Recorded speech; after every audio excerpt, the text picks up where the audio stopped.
따라 예수님은 누구신가?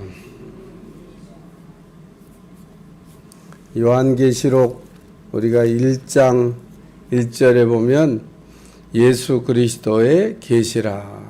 오늘 요한계시록은 예수님께서 보여주신 것을 이렇게 기록해 놓은 책이다, 이런 말씀입니다. 계시라고 하는 이 말은 이렇게 숨겨져 있는 것을 드러내서 보여준다, 이런 뜻을 갖고 있는 말입니다. 그러니까 하나님께서 이렇게 숨겨놨던 것을 이렇게 드러내서 보여주신 거. 요한계시록을 우리가 읽으면서 제가 주연 또 조연 이런 얘기도 했습니다마는, 예수님을 이렇게 놓치면 요한계시록을 제대로 이렇게 읽어 나갈 수가 없습니다. 또 반대로 예수님에 대한 부분을 이렇게 조금 이렇게 흠집을 내게 되면 그것도 이제 성경을 제대로 읽어 나갈 수가 없습니다. 모든 이단들은 예수님이 하자가 있다고 얘기합니다. 만약에 예수님이 하자가 없다고 얘기하면 그럼 자기들이 업이 잘 안 돼요. 자기들의 업을 위해서 예수님을 반드시 건드리게 돼 있습니다. 그리고 전부 건드렸습니다. 그러니까 우리가 공통점을 알아야 되는데, 대한민국의 이단은 뭐 거의 대부분이 통땡땡 교회에서 분업을 했다고 생각해도 뭐 과언이 아닙니다.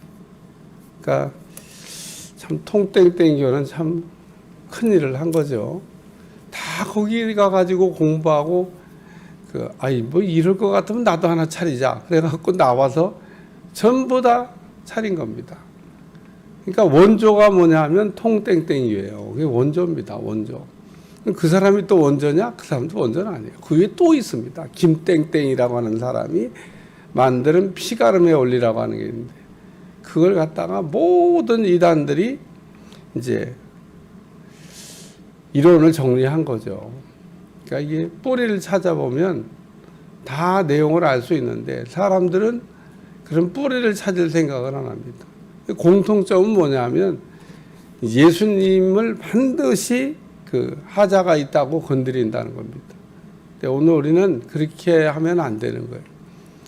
뭐 이단이 되어서도 안 되겠지만 우리는 예수님을 잘 믿고, 예수님이 어떤 분이냐고 생각할 때 그냥 쉽게 간단하게 예수님은 그리스도가 되신다, 이렇게 이해하시면 되고요.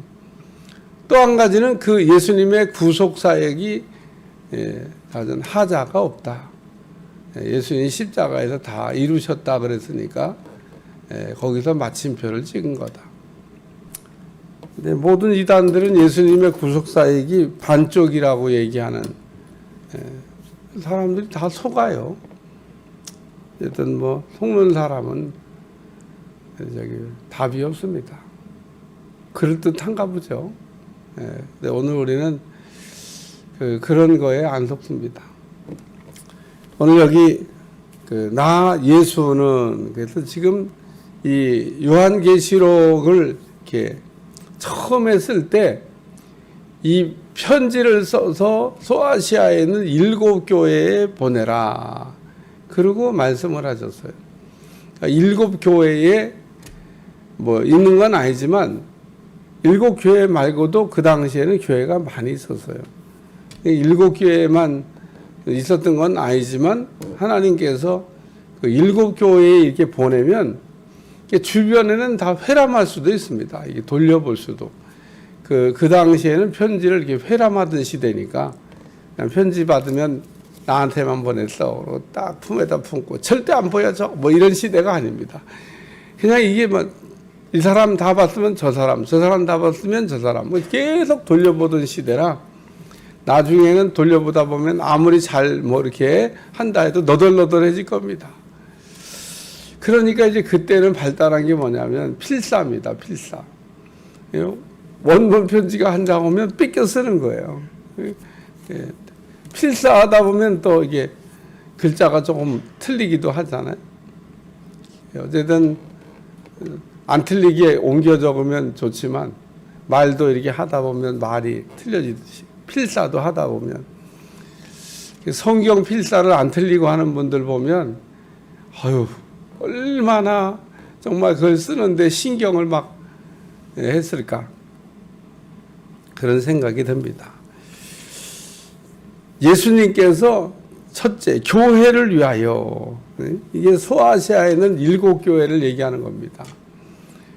요한이 소아시아에 있던 7교회 소아시아라니까 소아시아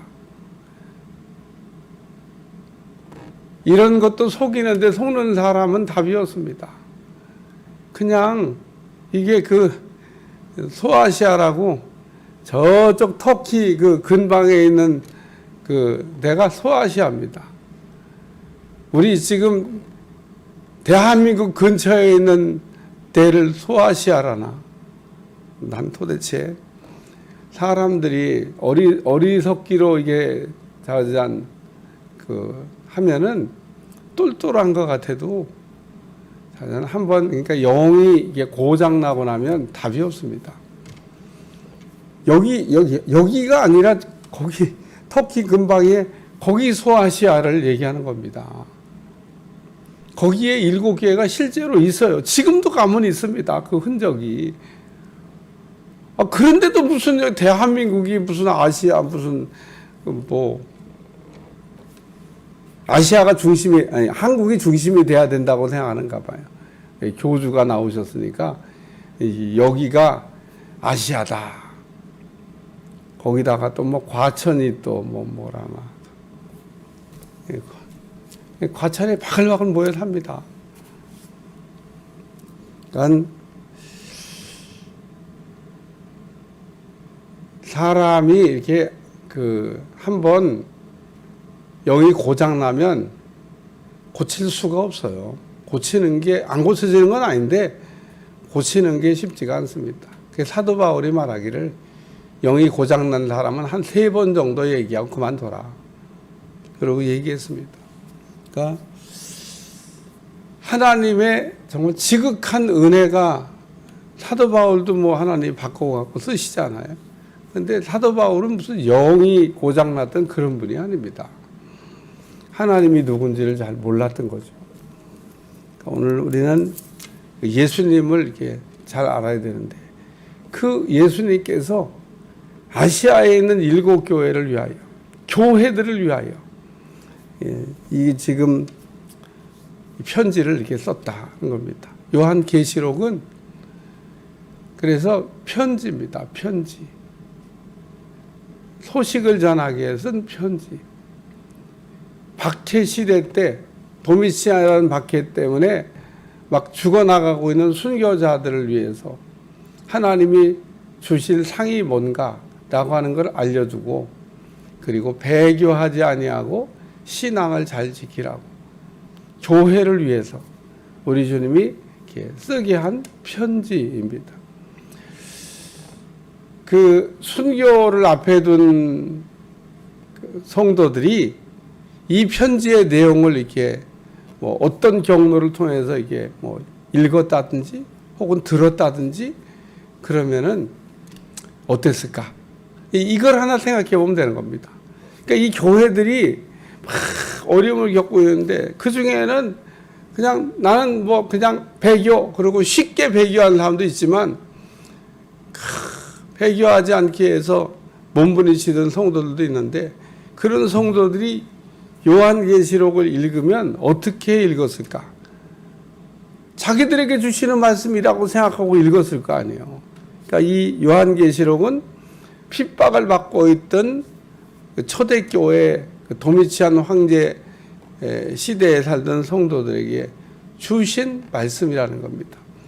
이 하나님의 말씀은 뭐 어제나 오늘날 영원토록 동일하니까 오늘 살고 있는 우리에게도 적용할 수는 있습니다만은 근데 이 편지가 전달된 거는 도미치안 황제 핍박받던 성도들을 위해서 우리 주님이 써서 보내라 그랬던 편지.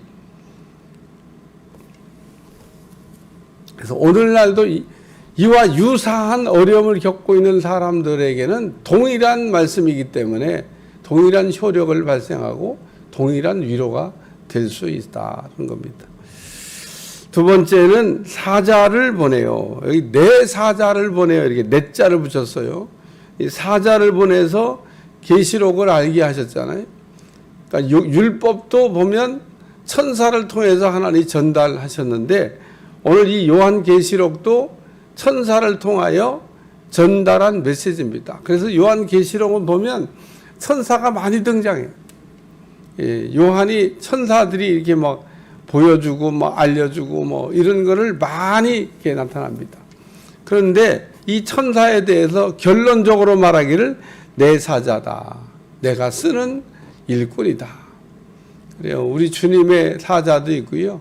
주님이 이렇게 손을 벗어나서 막 돌아다니면서 일하는 그 사자도 있어요. 그러니까 주님의 사자도 있고 막 가는 사자도 있는데 막 가는 사자를 뭐라 하냐면 막이라. 이거는 사자인데 이건 막 가는 사자라. 아주 제 마음대로입니다. 하나님의 통제 밖에 있어요. 언제까지나 통제 밖에 있냐? 뭐 그것도 아니죠. 요한계시록에 끝이 있다고 얘기하잖아요. 마귀가 갈 곳이 있습니다. 그게 지옥입니다. 불못에 들어가게 될 거다.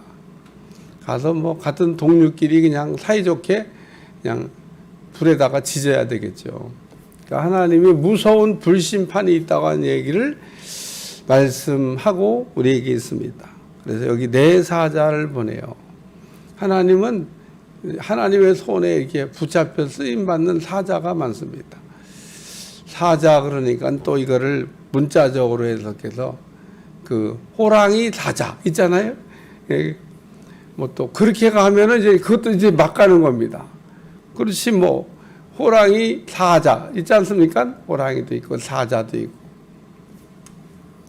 저는 저를 위해서 기도하는 집사님 한 분 계셨는데 우리 목사님이 호랑이 같은 목사님이 되게 해주시고 그렇게 기도해 깜짝 놀라가지고 아이 집사님 뭔 말을 그렇게 뭔 기도 그렇게 하셔요? 그리고 제가 물었어요. 목사님 사자보다 호랑이가 셉니다. 센 분이 돼야 되니까 세야 되니까 사자보단 호랑이가 셉니다. 진짜 뭐 사자보다 호랑이가 센지 모르겠는데 아주 센 목사님 사자라고 썼으니까 사자보단 호랑이가 더 세다. 그래갖고 호랑이 같은 목사님 나와가지고 제가 깜짝 놀라요. 여기 사자가 그 사자가 아닙니다. 예. 이거는 그 천사를 지칭하는 그 사자입니다. 그리고 제가 아주 재미난 목회 경험을 했습니다만 그래요. 문자를 이렇게 문자로 보면 그 문자로 보면 그냥 그렇게 해도 뭐 그 사자인지 뭐 천사인지 뭐 알 수가 없잖아요. 어제도 제가 그 아멘에 대한 설교를 하기 위해서 성경에 있는 아멘에 관련된 걸 다 찾아놓고 그리고 설교 준비를 합니다. 그냥 아멘을 다 찾아보니까 그 신약 성경에는 진실로라고 하는 말이 그게 헬라어로는 아멘이라는 단어더라고요. 그러니까 예수님이 진실로 내가 너에게 말하노니 아멘 내가 너에게 말하노니 헬라어는 이렇게 돼 있다니까요. 근데 그냥 번역할 때 그러면 아멘 그러면 잘 못 알아듣잖아요. 그러니까 아멘의 뜻이 진실로니까 여기는 진실로로 번역해야 되겠다. 요한복음에만 보니까 진실로란 말을 그 25번 다른 복음서에는 없더라고요. 다른 복음 다 진실로 한 번만 썼고 요한복음에만 진실로라는 표현으로 25번 나오는데 요한복음 5장에 첫 번째 진실로가 나오더라고요. 그렇게 해서 요한복음 끝에까지 25번 진실로가 나오는데 그게 헬라어로 딱 찾아보면 아멘 이렇게 돼 있어요. 아멘을 왜 진실로로 번역했냐? 진실로 정말라고 아멘이니까 그렇게 그냥 번역한 거죠. 또 어딘 또 왜 아멘으로 했냐? 그렇게 얘기하면 할 말이 없습니다만은 어쨌든 진실로란 말이 아멘. 예수님이 아멘하고 아멘하셨다고. 그 진실로를 헬라어 원어 찾아보지 않고 그게 또 진실로라고 딱 우기면 나도 뭐 그건 할 말이 없습니다. 근데 찾아보고 그게 원어를 자꾸 찾아봐야 되는 거. 원어에는 이게 아멘으로 써놨구나. 예, 이렇게 얘기해줘도 못 믿겠거든. 찾아보세요. 성경에 신약 성경 요한복음에 진실로라고 말이 헬라어 그 성경에는 아멘 아멘으로 써 있나 25번 나옵니다. 그러니까 이게 성경에 나오는 어떤 이런 문자적인 거를 아니 다 상징적으로 해석하다가 갑자기 천년왕국 와가지고 문자적으로 천년이다. 그렇게 해석한 때도 있지만 그게 해석사를 이렇게 보면 이게 해석이 어떻게 변천되었나를 살펴보면 우리가 쉽게 그게 그런 게 아니라고 하는 그런 거를 우리가 알 수 있는데 어쨌든 공부를 좀 해야 되는데 공부를 안 합니다. 어쨌든 저는 신학교 다닐 때 요한계시록 가지고 논문 쓰겠다고 교수님 찾아갔더니 천년왕국에 대해서 쓰세요. 그래가지고 자료도 수집하고 논문 쓰느라고 얼마나 또 많이 읽어봤겠어요. 그러니까 제가 그 부분에 대해서는 현존하는 모든 내용을 다 머릿속에 담고 있다는 겁니다. 그리고 제가 결론이 이런 거다. 그리고 알려드렸으니까. 아니면 여러분들이 그 현존하는 모든 자료를 다 갖다 놓고 읽어보시던가. 그러면은 얼마나 자료가 많은지 몰라요. 여기 사자를 보내요. 사자를 왜 보냈냐? 교회들에게 보낼 편지의 내용을 알려주려고 하나님이 쓰는 천사들, 말 안 듣는 막 가는 천사들은 빼고 하나님이 이렇게 들어 쓰는 그러니까 사자. 오늘도 우리는 그래서 이 말씀을 읽으면서 야, 하나님 앞에 우리가 붙잡혀서 쓰임 받아야 되겠다. 그런 생각을 하게 됩니다. 세 번째는 너희에게 증언하게 하였노라. 이것을 너희에게 증언하게 하였노라. 사자를 보내요.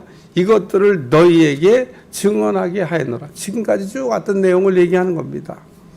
그리고 예수님이 자신의 정체에 대해서 다시 한번 부록처럼 설명하고 있는데 내가 누구냐? 나는 다윗의 뿌리요 자손이니 곧 광명한 새벽별이라 하시더라. 그래서 동방박사들이 별을 보고 왔다잖아요. 별. 다 하늘 쳐다봐도 저게 메시아를 상징하는 별인 줄 몰랐는데 동방박사들만 알아봤어요. 아무리 하늘에 반짝반짝 이상한 별이 떠도 관심 없습니다. 그 당시에 사람들이 뭐 동방박사만 봤겠습니까? 아닙니다.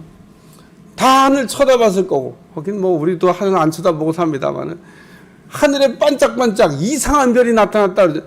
그러니까 특이한 별이 나타난 겁니다. 메시아를 상징하는 별. 저 별은 우리가 한 번도 못 보던 별인데, 뭐 저런 별이. 그래서 제가 창조과학회에서 이렇게 그 별을 이렇게 보여준다 그러는데, 아직 내가 못 찾아봤어요. 어딘가 있을 텐데. 창조과학회에서 이렇게 시간을 거꾸로 막 돌리면 예수님 탄생하던 날 베들레헴에 떠있던 그 별을 지금도 볼 수 있답니다. 이야, 참. 돌리면 된대, 돌리면. 시간을 거꾸로 돌리면 된대. 그럼 딱 베들레헴. 위도도 찍으면 된답니다. 위도 따다닥 찍으면. 얼마나 지금 막 과학이 발달. 그래갖고 그분이 컴퓨터에 있는 위성 사진 돌리는 걸 이렇게 막 지금 서울 상공에 이렇게 별이 떠 있는 모습입니다. 그러면 막 거꾸로 돌리면은 옛날로 간답니다. 그렇게 해서 날짜를 정확하게, 그러니까 성경이 과학은 아니지만 성경에 있는 내용들이 이렇게 사실이라는 겁니다. 사실. 꾸며낸 얘기가 아니에요. 이게 소설이 아닙니다. 신화가 아닙니다. 그렇기 때문에 성경에 나온 내용들을 이렇게 보면서, 야, 참. 그래서 여기 곧 광명한 새벽별이라 하시더라. 동방박사들이 하늘을 쳐다보다가 이상한 별, 메시아를 상징하는 별을 보고 별이 이렇게 움직이니까 야, 저 따라가 보자. 그래가지고 오다 보니까 예루살렘까지 온 겁니다. 그래 우리가 저 별 보고 별 따라서 여기까지 왔는데 메시아가 난다는 소리가 있던데 어디에서 나시는 겁니까? 이 동방박사들이 어디에 나는 건 몰랐단 말이에요. 어디에 계시는 겁니까? 물어봤더니 헤롯이 서기관들을 불러갖고 아니 뭐 메시아가 난다는데 어디서 난다는지 니들은 아냐? 아 미가 선지자가 그러는데 베들레헴에서 난다고 그랬답니다. 그러니까 헤롯이 동방박사들 불러고 그 베들레헴 그 손바닥만한 동네 거기에 뭐 누가 뭐 난다든 그렇게 뭐 얘기가 옛날에 미가가 했다고 있다고 그러는데 가서 보고 혹 찾거든 나한테 와서 빨리 보고해. 그러니까 네 알았습니다. 그러고 딱 베들레헴 갔더니 정말 예수님이 계셨잖아요. 그래서 예수님께 경배하고 헤롯에게 가려고 그러는데 꿈에 야 헤롯에게 가면 안 된다. 그래서 동방박사들이 다른 길로 그냥 고국에 가버린 겁니다. 헤롯이 아무리 기다려도 그 바로 옆 동네인데 동방박사들이 올 생각을 하네. 그래서 베들레헴에 또 비극이 벌어집니다. 그때 전후좌우에서 어린아이들 다 죽여라. 오늘 여기 나는 다윗의 뿌리요 자손이니 곧 광명한 새벽별이라 하시더라. 위에 있는 나 예수가 누군지를 지금 설명하고 있는 거고 요한계시록엔 계속 예수님의 계시라고 시작해서 예수님에 관한 이야기를 이렇게 다루고 있는데 그 예수님이 이 땅에 오셔 초림하셨던 예수님이고 그 예수님이 인봉도 떼시고 그 예수님이 나팔 불 때 오실 거고 그 예수님이 심판도 하실 거고 그 예수님이 와 함께 우리가 천년왕국에 들어가서 영원히 산다. 오늘 우리가 이런 말씀들을 이렇게 생각하면 주인공이 누구냐? 예수님이라는 겁니다. 오늘 예수님이 누구신가? 예수님은 그리스도가 되시고 십자가에서 우리의 구속사역을 하자 없이 완벽하게 다 이루셨다는 겁니다. 꼭 기억하시고 평생 잃어버리지 않기를 주여 축원합니다. 우리가 예수님을 잃어버렸던 예수님의 부모들처럼 예수님 붙잡고 가다가 예수님 놓치면 안 된다는 겁니다. 그러니까 우리는 첫째도 예수님, 둘째도 예수님, 셋째도 예수님. 제가 이렇게 설교하면요 예수님이 너무너무 좋아하셔요. 김 목사는 제대로 예수님에 대한 얘기를 하는 겁니다. 그러니까 여러분이 요한계시록을 읽을 때 다시 한번 주인공 되시는 예수님을 우리가 잘 보고 따라가면 곁길로 갈 이유가 없습니다. 기도하겠습니다. 하나님 오늘도 예수님이 교회를 위하여 사자를 보내어 증언하게 하였노라 라고 하는 말씀을 우리에게 들려주고 있습니다. 오늘 예수님을 통해서 우리가 구원도 받고 예수님을 통해서 우리가 변호도 받고 예수님과 더불어 우리가 새하늘과 새 땅에서 영원히 살아야 될 사람들의 삶을 기대하며 살아가게 하여 주옵소서. 오늘도 참으로 우리가 모여서 주의 말씀을 듣고 기도하고 하루를 출발하게 하신 것 감사드리며 주의 은혜가 충만하게 임하도록 도와주시고 속히 이 나라에도 우한폐렴이 종결되게 도와주시고 또 승리하게 도와주시고 하나님의 은혜가 나타나게 하여 주옵소서. 예수님의 이름으로 간절히 기도합나이다. 아멘.